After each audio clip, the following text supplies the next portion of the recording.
एक रेस्टोरेंट में अचानक एक नरक से आई ऐसी आत्मा प्रकट हो गई जो मृत्यु को अपना भोजन बनाती थी। वह दानव बड़ी तेजी से भीड़ के बीच इधर उधर घूमता हुआ उपयुक्त शिकार की तलाश कर रहा था। लेकिन अजीब बात यह थी कि वहां बैठे ग्राहक अब भी हंसी मजाक में लिप्त थे, मानो उन्हें उस भयानक उपस्थिति का कोई एहसास ही नहीं हुआ हो। केवल रसोइया थॉमस की नजरें बेचैनी से उस दानव की हर हरकत पर टिकी हुई थी। वह डर रहा था कि कहीं वह दानव उसे न देख ले। लेकिन तभी वह दानव थॉमस की प्रेमिका में खास दिलचस्पी लेने लगा। संकट की घड़ी में थॉमस ने बहाना बनाते हुए उसे एक हवाई चुंबन फेंका, जिससे उसका ध्यान भटक गया और उसकी प्रेमिका वहां से निकल पाई। लेकिन अब वह दानव थॉमस के पास पहुंच गया, यह जांचने कि क्या वह उसे देख सकता है या नहीं। थॉमस का दिल जोर जोर से धड़कने लगा, लेकिन अपने यिन यांग वाली आंखों को छिपाने के लिए वह शांति का दिखावा करता रहा, क्योंकि ये आत्माएं अधूरी इच्छाओं वाले भूतों से अलग होती हैं। ये मृत्यु से ठीक पहले आने वाले दुर्भाग्य को खाकर जीवित रहती हैं। अगर इन्हें पता चल जाए कि कोई इंसान इन्हें देख सकता है, तो ये किसी न किसी तरह से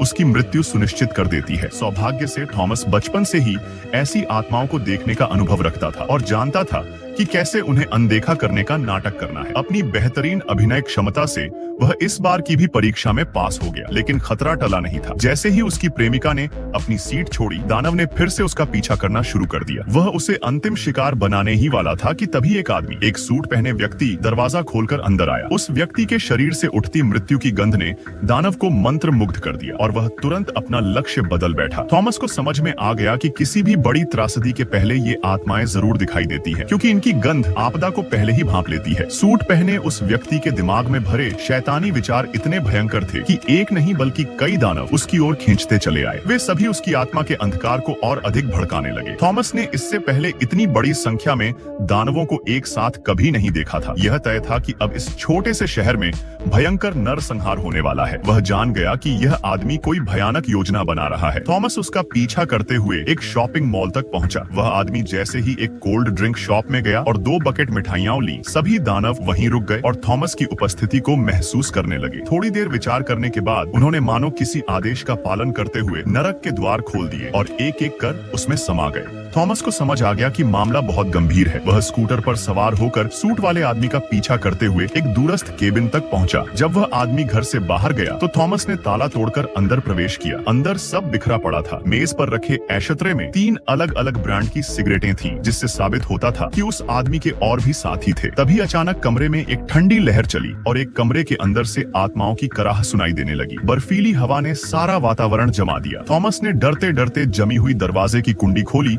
और अंदर गया। वहाँ सभी पालतू जानवर जम चुके थे और दीवार पर एक चमकता हुआ काला चिन्ह उभरने लगा। उसकी जिज्ञासा ने उसे मजबूर कर दिया कि वह उसमें हाथ डाले। हाथ डालते ही वह काली वस्तु पूरे कमरे में फैल गई। थॉमस भागना चाहता था, लेकिन काले बेलनुमा जीव उसे निगलने लगे। उसने जान बचाकर दरवाजे से छलांग लगाई और छिपकर देखा। अब अनेक दानव उस कमरे में एकत्रित हो चुके थे। थॉमस को एहसास हुआ कि नरक का द्वार यहीं से खुला है और इसका स्रोत यह घर और इसका रहवासी है। उसने वापस उसी कमरे की जांच की जहां पहले जानवर जम गए थे। अब वे फिर से जीवित दिखने लगे और दीवार पर मृतकों की तस्वीरों की भरमार थी। थॉमस को यकीन हो गया कि यह आदमी एक सीरियल किलर है। तभी उसे डेस्क पर रखे कैलेंडर में से 15 तारीख की पत्ती गायब मिली। वह जान गया कि अगली सुबह कुछ भयावह होने वाला है, लेकिन कहां और कैसे, यह अब भी रहस्य था। उसी समय सूट वाले आदमी का साथी बंदूक की मांग करता हुआ लौट आया। थॉमस को खिड़की से भागना पड़ा। नीचे उसके पालने वाले 2 चिहुआवा कुत्ते उस पर भौंकने लगे, लेकिन वह छत पर चढ़ गया और छुप गया। उसने तुरंत शेरिफ को सब बताया। शेरिफ, जो थॉमस की यिन यांग दृष्टि को जानता था और उसके द्वारा पहले हल किए गए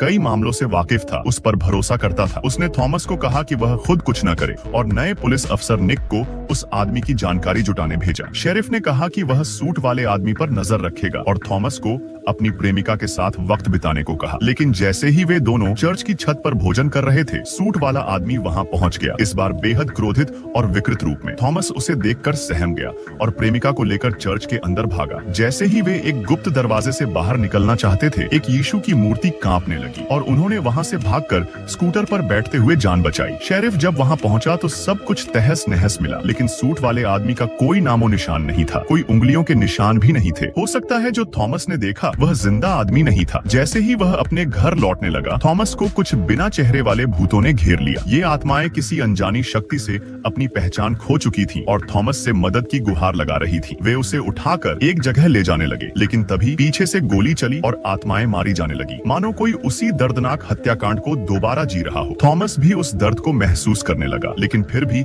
आत्माएं उसे बचाने के लिए उसे एक बिस्तर पर लिटा गई। अगली सुबह वह अचानक जाग गया। यह सब सपना नहीं था, बल्कि आत्माओं की चेतावनी थी। वह तुरंत एक बॉलिंग एली पहुंचा, जहां उसने सपने में देखी आत्माओं की वर्दी जैसी वर्दी पहने कर्मचारियों को देखा, लेकिन वहां कोई आत्मा नहीं थी। यह तय था कि घटना वहां नहीं होगी। तभी उसे अपनी साथी ब्लैक गर्ल की बात याद आई, जिसने एक डरावना सपना देखा था। वह उसके घर गया और अपनी माध्यम क्षमता का प्रयोग करते हुए उसकी स्मृति में छिपे उस भयावह दृश्य को फिर से उजागर किया। एक प्रयास की भावना से थॉमस जल्दी से जल्दी ब्लैक माई के घर पहुंचता है। वह अपनी आत्माओं से बात करने की शक्ति का इस्तेमाल करके उसकी उस डरावनी सपने की यादें फिर से जगाने की कोशिश करता है। ब्लैक माई के वर्णन से थॉमस को पता चलता है कि आपदा वाले स्थान पर बहुत सी झिलमिलाती रोशनियां थीं। उसने स्पष्ट रूप से एक घूमने वाले झूले कैरोसेल के आसपास पुराने जमाने की बच्चों की धुनें सुनी। फिर आए पागलपन भरे दर्शकों की चीख पुकार, एक विशाल फव्वारा और हर ओर फैले शव और खून। ब्लैक मई इन भयावह दृश्यों से डरकर सपना बीच में ही छोड़ जाग गई और देर तक सामान्य नहीं हो पाई। लेकिन मौजूदा सुरागों से वे कत्लेआम का सटीक स्थान बिल्कुल भी नहीं जान पा रहे थे। परेशान होकर थॉमस ने प्रस्ताव रखा कि वे ब्लैक माई के दोनों बच्चों की स्थिति जांचें। पर जब उसने दरवाजा खोला तो देखा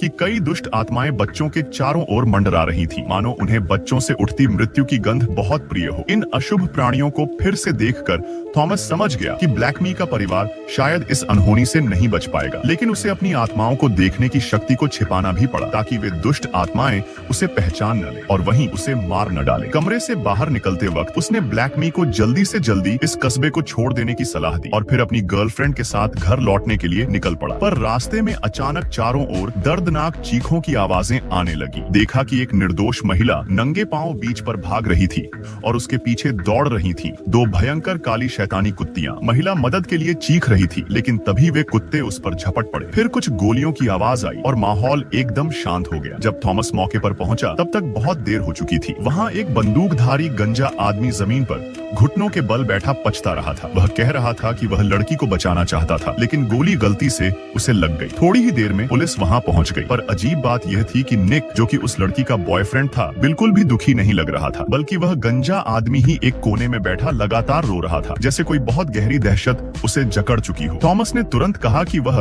उन कुत्तों को पहचानता है। वे उसी सूट पहनने वाले आदमी की थीं जो दुष्ट आत्माओं से घिरा हुआ था। पुलिस प्रमुख ने यह सुनकर संदिग्ध की तस्वीर निकाली और ऑफिसर साइमन को जांच में लगा दिया। थॉमस ने पुलिस प्रमुख को एक उपहार भी दिया, क्योंकि उसे पूर्वाभास था कि वह किसी मुसीबत में पड़ सकता है। पर रास्ते में अचानक ऑफिसर साइमन सामने आ गया। उसे यह नहीं पता था कि थॉमस के पास आत्माओं से संपर्क करने की शक्ति है। वह सोच रहा था कि थॉमस महज अनुमान के सहारे सभी को परेशान कर रहा है और अब तक कोई नतीजा नहीं निकला। बातचीत के दौरान थॉमस की गर्लफ्रेंड ने साइमन की बाह पर एक रहस्यमयी चिन्ह देखा, लेकिन साइमन ने उसकी बात को टाल दिया। घर लौटते ही थॉमस को जमीन पर एक पिस्तौल मिली और बाथरूम में एक लाश पड़ी थी, जिसकी पीठ में गोली लगी थी। वह देखकर हैरान रह गया कि वह शख्स और कोई नहीं बल्कि वही सूट पहनने वाला आदमी था जो काफी समय से गायब था। साफ था कि कोई थॉमस को फंसाना चाहता था, ताकि वह इस रहस्य की तह तक न पहुंच सके। अगर वह पुलिस को फोन करता तो उसी वक्त उसे हत्या के जुर्म में गिरफ्तार कर लिया जाता। इसलिए थॉमस ने एक चादर लेकर लाश को ढकने की कोशिश की। जैसे ही उसने उसे छुआ, उसे महसूस हुआ कि शरीर पूरी तरह सख्त हो चुका था, मतलब मरने को बहुत समय हो चुका था। तभी उसे याद आया कि चर्च में पुलिस प्रमुख ने बताया था कि उस आदमी के फिंगरप्रिंट नहीं मिले थे और वह कई महीनों से कस्बे में नहीं देखा गया था। अब जाकर थॉमस को समझ आया कि अब तक जो वह देख रहा था वह दरअसल उस सूट वाले आदमी की आत्मा थी। लेकिन सवाल ये था कि वह मर चुका होने के बावजूद उसे क्यों सताना चाहता था। सवालों का अंबार उसके मन में था, पर अब समय नहीं था। वह जल्दी से लाश को दूसरी मंजिल से नीचे फेंकता है, फिर उसे उठाकर कार की डिक्की में डालकर एक सुनसान जगह की ओर निकल पड़ता है, एक पुरानी जेल। वहीं एक कोने में वह लाश को छिपा देता है, पर लौटते वक्त उसे शहर की गलियों में भटकती अनगिनत दुष्ट आत्माएं दिखती हैं। यह आने वाली तबाही का साफ संकेत था। थॉमस पुलिस प्रमुख के घर पहुंचा, लेकिन वहां पुलिस कारों की भरमार थी। पता चला कि किसी ने दरवाजा खटखटाने पर जैसे ही पुलिस प्रमुख ने दरवाजा खोला, उसके सीने पर 3 गोलियां दाग दी। थॉमस अस्पताल पहुंचा, जहां उसे ऑफिसर निक ने बताया कि संभवतः हमला करने वाला कोई दल का विश्वासघाती था। सौभाग्य से थॉमस द्वारा दिया गया हार्ट प्रोटेक्टर 2 गोलियों को रोक सका और तीसरी जानलेवा नहीं थी, लेकिन अब पुलिस प्रमुख भी मदद नहीं कर सकता था। थॉमस ने फिर से सूट वाले आदमी के घर जाकर उसके कंप्यूटर से सुराग खोजने की ठानी। तभी फ्रिज से अजीब आवाज आई। जब उसने दरवाजा खोला तो अंदर तिलछट्टे थे और खाने के डब्बों में दर्जनों लड़कियों के दांत। उसकी गर्लफ्रेंड ने कहा कि वह पागल आदमी का घर तुरंत छोड़ दे, पर जैसे ही थॉमस ने फ्रिज बंद किया, सूट वाले आदमी की आत्मा सामने आ गई। घर हिलने लगा, चीजें हवा में उड़ने लगी। वह मुश्किल से खुद को बचाते हुए बाहर कूदा। तभी गैस लीक के कारण विस्फोट हुआ और आत्मा खत्म हो गई। थॉमस ने वापसी के रास्ते में महसूस किया कि उसने एक बड़ा सुराग मिस कर दिया है। वह फिर से जेल गया और सूट वाले की लाश के घाव पर एक POD नामक चिन्ह देखा, जो ठीक वैसा ही था जैसा ऑफिसर साइमन की बाह पर था। अब सच सामने था। साइमन और निक दोनों इस योजना के साथी थे। थॉमस ने अपनी शक्ति से साइमन की लोकेशन ट्रैक की। उसे पता चला कि अगला हमला उसकी गर्लफ्रेंड के मॉल में होने वाला है। वह तुरंत मॉल पहुंचा और देखा कि वहां वही कपड़े पहने लोग हैं जैसे ब्लैक मी के सपने में, और वहां ब्लैक माई और उसके बच्चे भी थे। थॉमस ने उन्हें फौरन भागने को कहा, लेकिन अब दृश्य वही था जो सपने में देखा गया था। कत्लेआम का समय आ गया था। एक कोना खुला और वहां से हजारों दुष्ट आत्माएं बाहर निकल आईं। लोगों को कुछ समझ नहीं आ रहा था, पर थॉमस सब देख पा रहा था। जैसे ही एक महिला की चीख गूंजी, लोग घबरा कर भागने लगे, पर मॉल को अंदर से बंद कर दिया गया था। और तभी हमलावर ने भीड़ पर गोलियां चलानी शुरू कर दी। पर उस एक गोली के चलने के बाद न केवल वह बदमाश बच गया, बल्कि पूरी तरह से उग्र हो गया। थॉमस की गर्लफ्रेंड जिस कोल्ड शैडो हॉल में थी, वो भी इस हमले की चपेट में आ गई और उस पर भारी गोलाबारी होने लगी। हालात को बिगड़ता देख थॉमस ने फिर से निशाना साधा और ट्रिगर दबाया, पर 2 गोलियों के बावजूद वह सिर्फ बदमाश के कंधे के कपड़े फाड़ सका। इविल स्पिरिट्स को ये बात भांप गई कि थॉमस के पास अब सिर्फ एक ही गोली बची है। वे तुरंत उस पर टूट पड़े, उसे जकड़ने लगे ताकि बदमाश को गोली रिलोड करने का समय मिल जाए। लेकिन उन्होंने थॉमस की अपनी गर्लफ्रेंड को बचाने की जिद को कम आंका। थॉमस ने बदमाश को मार गिराया और फौरन बंदूक फेंककर कोल्ड शैडो हॉल की तरफ दौड़ पड़ा। खुशकिस्मती से उसकी गर्लफ्रेंड पूरी तरह सुरक्षित थी, बस बिखरी हुई आइसक्रीम से उसके कपड़े गंदे हो गए थे। थॉमस जब उसे सांत्वना देने आगे बढ़ा तो अचानक उसे निक की गर्लफ्रेंड की आत्मा दिखाई दी, जो चेतावनी दे रही थी कि खतरा अभी टला नहीं है। थॉमस ने मुड़कर देखा तो पाया कि मौत को खाने वाले इविल स्पिरिट्स अभी भी मॉल के आसपास मंडरा रहे थे, और फिर वे अचानक भूमिगत पार्किंग की ओर चले गए और गायब हो गए। आगामी तबाही को रोकने के लिए थॉमस ने तुरंत बदमाश का नकाब उतारा। तब उसे पता चला कि यह वही गंजा आदमी था जिसने पहले निक की गर्लफ्रेंड की झूठी हत्या का नाटक किया था। इससे यह साफ हो गया कि असली मास्टरमाइंड साइमन अब तक सामने नहीं आया है। थॉमस आत्मा के निर्देशों का पालन करते हुए बेसमेंट में पहुंचा, जहां उसने देखा कि साइमन एक इत्र की वैन से टकराकर गायब हो गया है। थॉमस तुरंत उसका पीछा करता हुआ वैन का दरवाजा खोलता है और चौंक जाता है जब देखता है कि वैन में बमों का ढेर है और ब्लास्ट के लिए सिर्फ 3 मिनट शेष हैं। अब जब थॉमस को सच्चाई का पता चल गया, इविल स्पिरिट्स ने तुरंत साइमन पर कब्जा कर लिया और थॉमस पर गोलियों की बौछार कर दी। थॉमस को सोचने का समय नहीं मिला। वह तुरंत वैन का दरवाजा बंद कर वहां से भागने की कोशिश करता है, लेकिन एक गोली उसकी बाहरी त्वचा छील जाती है। मगर उसे यह अंदाजा नहीं था कि साइमन ने पीछा नहीं छोड़ा। वह वैन के दरवाजे से लटक गया और फिर से गोली चलाने की कोशिश की। शुक्र है कि थॉमस ने समय रहते घातक गोली से खुद को बचा लिया। हालांकि गोली